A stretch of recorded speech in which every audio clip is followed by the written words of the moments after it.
try to encircle Israel. গাজায় যিনি তাণ্ডব চালিয়েছেন, যার আদেশে শিশু নারীসহ হাজারো ফিলিস্তিনির প্রাণ গেছে, ফিলিস্তিনের ভূখণ্ড দখল করে একের পর এক রক্তাক্ত ইতিহাসের জন্ম দিয়েছেন, আজ সেই নেতানিয়াহুই হাসপাতালে।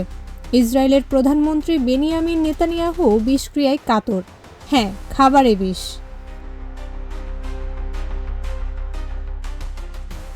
আন্তর্জাতিক সংবাদ মাধ্যম দ্য টাইমস অফ ইসরায়েল এবং রয়টার্সের বরাতে জানা যায়, ইসরায়েলের প্রধানমন্ত্রী বেনিয়ামিন নেতানিয়াহু হঠাৎই অসুস্থ হয়ে পড়েন। মধ্যরাতে শুরু হয় বমি, ডিহাইড্রেশন আর অন্ত্রে তীব্র প্রদাহ। চিকিৎসকরা জানিয়েছেন, নষ্ট খাবার থেকেই এই অবস্থা।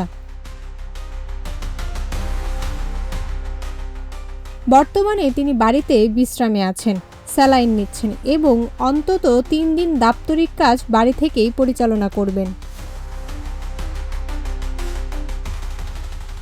নেতানিয়াহুর স্বাস্থ্যের ইতিহাসও বেশ জটিল। 2023 সালে তার দেহে বসানো হয়েছিল পেসমেকার। 2024 সালের ডিসেম্বরে মূত্রনালীতে সংক্রমণ ধরা পড়লে অপসারণ করা হয় প্রোস্টেট।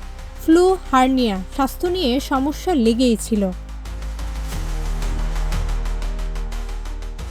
একটি রাষ্ট্রের নেতা যিনি নিজেকে অপরাজেয় ভাবতেন, নিজের শরীরের ভেতর বিষ ঠেকাতে পারেন না, আজ তিনি বিছানায়। নেতানিয়াহুর এই অসুস্থতা কি ইঙ্গিত দিচ্ছে? জান্নাতুল মাওয়া অর্পিতা, প্রজন্ম 24।